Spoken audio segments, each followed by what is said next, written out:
ಮುಖ್ಯ ಪರೀಕ್ಷೆಯಲ್ಲಿ ನಿಮ್ಮ ಭವಿಷ್ಯವನ್ನು ನಿರ್ಧಾರ ಮಾಡ್ತಕ್ಕಂಥದ್ದು ಯಾವುದಪ್ಪ ಅಂತಂದರೆ ಇ ಅಂತಂದರೆ ಎಸ್ ಎ, ಇ ಅಂತಂದರೆ ಇನ್ನೊಂದು ಇ ಅಂತಂದರೆ ಎಥಿಕ್ಸು. ಈ ಎಸ್ ಎ ಪ್ಲಸ್ ಎಥಿಕ್ಸಲ್ಲಿ ಯಾರು ಎಂಪವರ್ಡ್ ಇರ್ತಾರೋ ಅವರು ಎಕಾನಮಿಯನ್ನು ಕಟ್ತಾರೆ, ಅವರು ತಮ್ಮದೇ ಆದ ಒಂದು ಎಂಪೈರನ್ನು ಬಿಲ್ಡ್ ಮಾಡ್ತಾರೆ. So E plus E is always is equal to E ಆಗುತ್ತೆ. ಸೊ ನಿಮ್ಮ ಎಂಪೈರ್ ಬಿಲ್ಡ್ ಮಾಡಬೇಕಂತಂದರೆ ಎಸ್ ಎ ಆ್ಯಂಡ್ ಎಥಿಕ್ಸ್, ಓಕೆನಾ? ಇವು ಭಾಳ ಇಂಪಾರ್ಟೆಂಟು. ಸೊ ಈ ನಿಟ್ಟಿನಲ್ಲಿ ನಮ್ಮ ಯುವ ಮಿತ್ರ ಎಸ್ ಎ ಆ್ಯಂಡ್ ಎಥಿಕ್ಸ್ ಬಗ್ಗೆ ಏನು ಹೇಳ್ತಾನೆ ಅನ್ನೋದ್ರ ಬಗ್ಗೆ ಬನ್ನಿ ಅವ್ರ ಬಾಯಲ್ಲೇ ಕೇಳೋಣ. ಎಸ್ ಸರ್, ನೀವು ಹೇಳಿದ್ದು ತುಂಬ ಕರೆಕ್ಟು. ಆ್ಯಂಡ್ ಆದರೆ ನಾನು ತಪ್ಪು ಮಾಡಿದ್ದೀನಿ, ಎಲ್ಲರೂ ತಪ್ಪು ಮಾಡ್ತಾರೆ. ಆ್ಯಂಡ್ ನೀವು ಹೇಳಿದೊಂದು ತ್ರಿಬಲ್ ಇ, ಒಂದು essay, ethics, that builds your empire. And not just triple E, ಅದರಲ್ಲಿ ಇನ್ನೊಂದು ಇ ಇದೆ, ಅದೇನಂದರೆ easy. Make your essay and ethics proper, you are easily qualified. ಏನಕ್ಕೆ ಅಂದರೆ ನೀವೊಂದು ಎಂಪೈರ್ ಬಿಲ್ಡ್ ಮಾಡಬೇಕು, ಒಂದು ಬಿಲ್ಡಿಂಗ್ ಕಟ್ಟಬೇಕು ಅನ್ಕೊತೀರಾ, ಅದಕ್ಕೆ ಪಿಲ್ಲರ್ಸ್ ಬೇಕು, ಅದಕ್ಕೆ ಬೇಕಾದ್ರೆ 2 ಪಿಲ್ಲರು ಎಸ್ ಎ ಎಥಿಕ್ಸ್. ಏನಕ್ಕೆ ಹೇಳ್ತೀನಿ ಮಾತು ಅಂದರೆ, ಓದೋದು ಕಡಿಮೆ, ಸ್ಕೋರ್ ಮಾಡೋದು ಜಾಸ್ತಿ.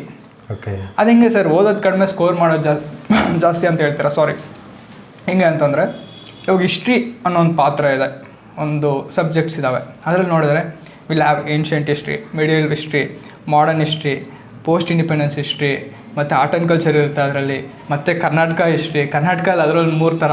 ಇಷ್ಟೆಲ್ಲ ಸೇರಿದೆ ಎಷ್ಟು ಸರ್ ಬರುತ್ತೆ? ಒಂದು 7-8 ಕ್ವಶನ್, ಒಂದು 70 ಮಾರ್ಕ್ 80 ಮಾರ್ಕ್. ಬಟ್ ಓದಬೇಕಾಗಿರೋದು ಒಂದು 3000 ಪೇಜು, ಒಂದು 8 ಸಬ್ಜೆಕ್ಟ್ ಸೇರಿ. ಎಸ್ಸೆ ಎಷ್ಟು ಓದ್ಬೇಕು ಸರ್? ಯಾವುದೇ ಎಸ್ಸೆ ಬುಕ್ ತೊಗೊಂಡ್ರೆ ಮಾರ್ಕೆಟಲ್ಲಿ 200 ಪೇಜ್ ಇರುತ್ತೆ. ನೀವು ಇನ್ಫಾರ್ಮೇಷನ್ ತೊಗೊಬೇಕು ಅಂತಿಲ್ಲ, ಹೆಂಗೆ ಬರೀಬೇಕು ಅಂತ ತಿಳ್ಕೊಬೇಕು. ಎಥಿಕ್ಸ್ ಯಾವುದೇ ಬುಕ್ ತೊಗೊಳ್ಳಿ, ನೀವು ಹೆಂಗೆ ಓದಿ 200 ಪೇಜೇ ಇರುತ್ತೆ. 400 ಪೇಜ್ ಓದಿ 300 ಮಾರ್ಕ್ಸ್ ತೆಗೀರಿ. ಅಲ್ಲಿ ಬೇರೆ ಸಬ್ಜೆಕ್ಟ್ಸ್ ನೋಡಿದ್ರೆ ನೀವು 4000 ಪೇಜ್ ಓದ್ತೀರಾ, ಎಷ್ಟು ಮಾರ್ಕ್ಸ್ ತೆಗೋಕ್ಕಾಗುತ್ತೆ? 70 ಮಾರ್ಕ್ಸಲ್ಲಿ ಕಷ್ಟ. 70 ಮಾರ್ಕ್ಸಲ್ಲಿ 30 ತೆಗೆಯೋದು ಕಷ್ಟ ಇದೆ. So these are your pillars. ಕರೆಕ್ಟಾಗಿ ಬಿಲ್ಡ್ ಮಾಡ್ಕೊಳ್ಳಿ, ಕರೆಕ್ಟಾಗಿ ಅಪ್ಲೈ ಮಾಡಿ. ಆ್ಯಂಡ್ ಎಸ್ ಎ ಆ್ಯಂಡ್ ಎಥಿಕ್ಸಲ್ಲಿ ಇನ್ನೊಂದೇನು ಅಂದರೆ, it's not just about reading, it is applying what you heard. Expression, sir ಹೇಳ್ದಂಗೆ ಎಕ್ಸ್ಪ್ರೆಷನ್ ಮಾಡಬೇಕು. ನೀವೇನು ಓದಿದ್ದೀರಾ, ಕ್ವಶನ್ ಏನಿದೆ, ಡಿಮ್ಯಾಂಡ್ ಡ್ರಿವೆನ್ ಅಪ್ರೋಚ್. ಆ ಡಿಮ್ಯಾಂಡಿಗೆ ತಕ್ಕಂಗೆ ನೀವೇನು ಓದಿದ್ದೀರಾ ಅಪ್ಲೈ ಮಾಡಿ. ಸ್ವಲ್ಪ ಕ್ರಿಯೇಟಿವಿಟಿ ಇರಲಿ. ಇವಾಗ ನಮ್ಗೆ UPSC ಎಕ್ಸಾಮಲ್ಲಿ ನಾವು ಎಸ್ ಎ ಅಂತಂದರೆ ದಟ್ ಈಸ್ ಲಿಟ್ರೇಚರ್, ನಾವೇನು ಡಯಾಗ್ರಾಮ್ಸ್ ಏನು ಬರೀಬಾರ್ದು. But KPSC is GS oriented essay. You can write your diagrams apply ಮಾಡ್ಬೋದು. ಇವಾಗ ಲಾಸ್ಟ್ ಇಯರ್ ಟ್ರಾಫಿಕ್ ಮ್ಯಾನೇಜ್ಮೆಂಟ್ ಅಥವಾ ಅರ್ಬನ್ ಡೆವಲಪ್ಮೆಂಟ್ ಈ ಥೀಮ್ ಮೇಲೂ ಒಂದು ಕ್ವಶನ್ ಬಂದಿತ್ತು. ಐ ರೋಟ್ ನನಗೆ ಆದಂಥ, ನಾನು ಸಿವಿಲ್ ಇಂಜಿನಿಯರು, ನನಗೆ ಆದಂಥ ಒಂದು ಡಯಾಗ್ರಾಮ್ ಇತ್ತು. ಸೊ ಈ ಥರ ಒಂದು ಮಾಡೆಲ್ ಮಾಡಿ, ಈ ಥರ ಒಂದು ಲೇಔಟ್ ಮಾಡಿದ್ರೆ ಟ್ರಾಫಿಕ್ ಮ್ಯಾನೇಜ್ಮೆಂಟ್ ಚೆನ್ನಾಗಾಗುತ್ತೆ, ಅರ್ಬನ್ ಡೆವಲಪ್ಮೆಂಟ್ ಈಸಿಯಾಗುತ್ತೆ ಅಂತ. That is one of the diagrams. So ಈ ಥರ ನಿಮ್ಮ ಕ್ರಿಯೇಟಿವಿಟಿ ತೋರಿಸಿ. ಒಂದು ಜಸ್ಟ್ ಇವ್ರು ಹೇಳಿದಾಗೆ ಭಾಳ ಒಳ್ಳೆಯ ಪಾಯಿಂಟ್ ರೆಡ್ಡಿ ಪ್ರಕಾಶ್ ಅವ್ರು ಹೇಳಿರೋದು. There is no hard and fast rule in ಯಾವುದು ಎಸ್ ಎಲ್ಲಿ. ಇಲ್ಲಿ ನೋಡಿ ನಿಮಗೆ ಕಾಣ್ತಾ ಇದೆ, ಇದು AC ಅವ್ರದ್ದು answer copy. They have made a diagram ಹಾಕಿದೆ. ಸ್ವಾಮಿ ಇದು RTI ಮೂಲಕ ತರಿಸಿರೋದು, ಇದು ಟಾಪರ್ಸ್ ಕಾಪಿ. ಓಕೆ, ಯಾವ್ದು ಎಸ್ಸೆ ಗೊತ್ತಾಯಿಲ್ಲ ಹೇಳ್ತೀನಿ ನೋಡಿ. ಇದು ಯಾವ ಎಸ್ಸೆ ಅಂತಂದರೆ ನೋಡಿ, ಇಷ್ಟೆಲ್ಲ ಡಯಾಗ್ರಾಮ್ಸ್ ಹಾಕ್ತಾರೆ, ಕನ್ಸಿಸ್ಟೆಂಟ್ಲಿ ಹಾಕ್ತಾರೆ diagrams. So hard and fast rules ಇಲ್ಲ. ಇದು ಯಾವುದಪ್ಪ ಅಂದರೆ ಪವರ್ಟಿ ಎರಾಡಿಕೇಷನ್ ಇನ್ ಇಂಡಿಯಾ 85-75 ಕೊಟ್ಟರೆ 2 ಇವ್ಯಾಲ್ಯೂಷನ್ ಆಗುತ್ತೆ. ಇಲ್ಲಿ ನೋಡಿ ನಿಮ್ಗೆ ಕಾಣ್ತಾ ಇದೆ 85-75. ಸೊ ಡಯಾಗ್ರಾಮ್ ಹಾಕಿದ್ದಾರೆ. ಡಯಾಗ್ರಾಮ್ ಹಾಕ್ತಕ್ಕಂಥದ್ದು ನಾನು ಮೊದಲು ಈ ಥರ ಅಂದ್ಕೊಂಡಿದ್ದೆ. So C diagrams. So that's what Prakash says. ಎಲ್ಲ ಟಾಪರ್ಸ್ಗಳದ್ದು ಒಂದೇ ಥರ ಮಾದರಿ ಇರುತ್ತೆ. Please continue. ಸೊ ಎಕ್ಸ್ಪ್ರೆಸ್ ಮಾಡೋದು ಕಳೀರಿ, ಕಡಿಮೆ ಓದಿ. ಬಟ್ ಅದು ಕಡಿಮೆ ಅಂತ ನೀವು ಅಂದ್ಕೊಳ್ಬೇಡಿ. ಕಡಿಮೆ ಓದಿದ್ರೂ ಅದು ಎಕ್ಸ್ಪ್ರೆಸ್ ಮಾಡಬೇಕು, ಕ್ರಿಯೇಟಿವ್ ಆಗಿರಬೇಕು. ಆ್ಯಂಡ್ ಇಂಪಾರ್ಟೆಂಟ್ಲಿ ನಿಮ್ಗೆ ಅಲ್ಲಿ ಏನು ಎಷ್ಟು ಪೇಪರ್ಸ್ ಕೊಟ್ಟಿದ್ದಾರೆ, ಎಷ್ಟು ಕ್ವಶನ್ಸ್ ಕೊಟ್ಟಿದ್ದಾರೆ, ದಯವಿಟ್ಟು ಅದನ್ನು ಎಲ್ಲದನ್ನು ಅಟೆಂಡ್ ಮಾಡಿ. This is very important in essay and ethics. Scoring is easy, studying is easy, applying is difficult. ಅದೊಂದು ಮಾತ್ರ ತಿಳ್ಕೊಳ್ಳಿ. You have champion the race of mains ಅಷ್ಟೆ.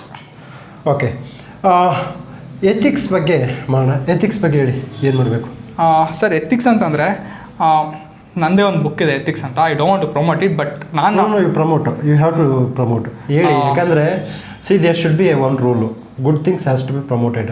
This Shantamarga platform is open for every brand, every institution. I am here to make the easy things for you, okay? And whatever the good materials are there, ಯಾರಾದ್ರು ಒಳ್ಳೆ ಚೆನ್ನಾಗಿದ್ರಿಗಿನ ನಮಗೆ ಆ brand ಈ brand ಇಲ್ಲ. ಯಾರು ಹುಡುಗರಿಗೆ help ಮಾಡ್ತಾರಲ್ಲ ಅವರೆಲ್ಲ ನಮ್ಮ ಬ್ರ್ಯಾಂಡೇ. Okay, we don't have any hesitation to promote any one. If they are really doing good, please tell your book name. ಮಾಡ್ಕೊಳ್ಳಿ ಸರ್, ಇದು ನಿಮ್ಮ ದೊಡ್ಡ ಮನಸ್ಸು. ಈ ಥರ ಇದ್ದರೆ ಅಷ್ಟೇ ಎಲ್ಲರೂ ಒಳ್ಳೇದಾಗಬೇಕು, ಎಲ್ಲರ ಜೊತೆಗೂ ನಾವು ಒಳ್ಳೆಯವರಾಗಬೇಕು ಅನ್ನೋ ಇದು ಒಂದು ಇಂಟೆನ್ಷನ್ ಇದ್ದರೆ ಅಷ್ಟೇ ಎಲ್ಲರೂ ಚೆನ್ನಾಗಿರ್ತಾರೆ ಅಂತ ಸರ್ ನಂಬಿದ್ದಾರೆ. ಸರ್ ಇದು ನನಗೆ ಸುಮಾರು ಸತಿ ಹೇಳಿದ್ದಾರೆ. ಆ್ಯಂಡ್ ಹಿಂಗೆ ನೋಡಿದ್ರೆ ನಾನು ಬರೆದಿರೋ ಬುಕ್ಕು ನಮ್ಮ KPSCಗೆ ಎಸ್ಸೆ ಬುಕ್ಕು. ಇದು ಸುಮಾರು ಜನ ಓದಿರ್ತೀರ and it is still relevant. ಏನಕ್ಕೆ ಅಂತಂದರೆ ನಾಟ್ ಬಿಕಾಸ್ ಆಫ್ ಇನ್ಫಾರ್ಮೇಷನ್. ಅವಾಗಿದೆ ಕರೆಂಟ್ ಅಫೇರ್ಸ್ ಚೇಂಜ್ ಆಗಿರುತ್ತೆ, ಟಾಪಿಕ್ಸ್ ಚೇಂಜ್ ಆಗಿರುತ್ತೆ, ಇವಾಗ ಬೇರೆ ಬಂದಿರುತ್ತೆ. ನಾನು ಟಾಪಿಕ್ಸ್ ಓದಿ ಕಂಟೆಂಟ್ ಓದಿ ಅಂತಿಲ್ಲ ಬುಕ್ಕಲ್ಲಿ.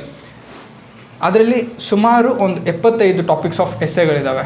ಅದರಲ್ಲಿ ಸ್ಟ್ರಕ್ಚರ್ ಇದೆ. ಪ್ರತಿಯೊಂದು ಎಸ್ಸೆಗೂ 12 ಸ್ಟ್ರಕ್ಚರ್ ಪಾಯಿಂಟ್ಸ್ ಕೊಟ್ಟಿದ್ದೀನಿ. ನನ್ನ ಸ್ಟ್ರಕ್ಚರ್ ಹೆಂಗೆ ಹೋಗುತ್ತೆ ಅಂದರೆ, any topic I start with introduction ಆಯಿತಾ, ಸ್ಟಾರ್ಟಿಂಗ್ ಐ ಜಸ್ಟ್ ಎಕ್ಸ್ಪ್ಲೇನ್ ಏನದು ಅಂತ. ಆ್ಯಂಡ್ ದೆನ್ ಅನೆಕ್ಡೋಟ್ ಆಯಿತು ಅಂತಂದರೆ next I will move on to ಅದರ ಅಪ್ಲಿಕೇಶನ್, ಎಲ್ಲೆಲ್ಲಿ ಏನೋ ಅಪ್ಲಿಕ್ ಆಗ್ತದೆ ಒಂದೊಂದು ಸಬ್ಜೆಕ್ಟಲ್ಲಿ, ಒಂದೊಂದು ಡೈಮೆನ್ಷನಲ್ಲಿ, ಒಂದೊಂದು ಸೆಕ್ಟರಲ್ಲಿ. And then I will move on to government ಏನೇನು ಮೆಷರ್ಸ್ ತೊಗೊತದೆ, ಆ್ಯಂಡ್ ದೆನ್ ಗೌರ್ಮೆಂಟಲ್ಲಿ ಲಿಮಿಟೇಷನ್ಸ್ ಏನಿದೆ. And then I will move on to counter ಆರ್ಗ್ಯುಮೆಂಟ್ಸಲ್ಲಿ ಮತ್ತೆ ಕೌಂಟರ್ ಆರ್ಗ್ಯುಮೆಂಟ್ಸ್ಗೆ ಫ್ಯಾಕ್ಟ್ಸು. ಆ್ಯಂಡ್ ದೆನ್ ಇಲ್ಲ ಸ್ಟಿಲ್ ಇಟ್ ಈಸ್ ರೆಲೆವೆಂಟ್, ಒಳ್ಳೆಯದೇ ಮಾಡಿದ್ದಾರೆ, ಅದಕ್ಕೆ ಕೌಂಟರ್ ಆರ್ಗ್ಯುಮೆಂಟ್ಸು, ಒಂದು ಕೇಸ್ ಸ್ಟಡಿ, ಒಂದು 2-3 ಡಯಾಗ್ರಾಮ್ಸು. ಆ್ಯಂಡ್ ದೆನ್ ಎಗೇನ್ ಒಂದು ಒಳ್ಳೆ ಹಿಸ್ಟೋರಿಕಲ್ ಆಗಿ ಯಾರೋ ಒಬ್ಬರು ದೊಡ್ಡ ಕೆಲಸ ಮಾಡಿರ್ತಾರೆ, ಗ್ರೇಟ್ ಥಿಂಕರ್ಸ್ ಇರ್ತಾರೆ, ಗ್ರೇಟ್ ಲೈವ್ಸ್ ಆಗಿರುತ್ತೆ, ಅಪ್ಲೈ ದಟ್. ಅದಾದಮೇಲೆ ಅದನ್ನು ಕನ್ಕ್ಲೂಸಿವ್ ಕ್ಲೋಸ್ ಮಾಡಿ. ಒಂದು 12 ಸ್ಟೆಪ್ಸ್ ಬೇಕಾಗುತ್ತೆ. ಅದನ್ನು ಕಾಮನಾಗಿ ಅಪ್ಲೈ ಮಾಡಿಕೊಂಡು ಅದನ್ನು ಕ್ರಿಯೇಟಿವ್ ಆಗಿ ಹೆಂಗೆ ಎಕ್ಸ್ಪ್ರೆಸ್ ಮಾಡಬೇಕು ಅಂತ ಕಲಿಬೇಕು. Content is limited, expression is not limited. ಇದು ಮಾತ್ರ ಕಲಿಬೇಕು ನಾವು ಅಷ್ಟೇ. ಯಾ, ಸೊ ಇದು ಇವರ ಒಂದು ವಿಚಾರ. ಮತ್ತೊಂದು ವಿಡಿಯೋದೊಂದಿಗೆ ಸಿಗ್ತೀವಿ. ನಮಸ್ಕಾರ. Thank you.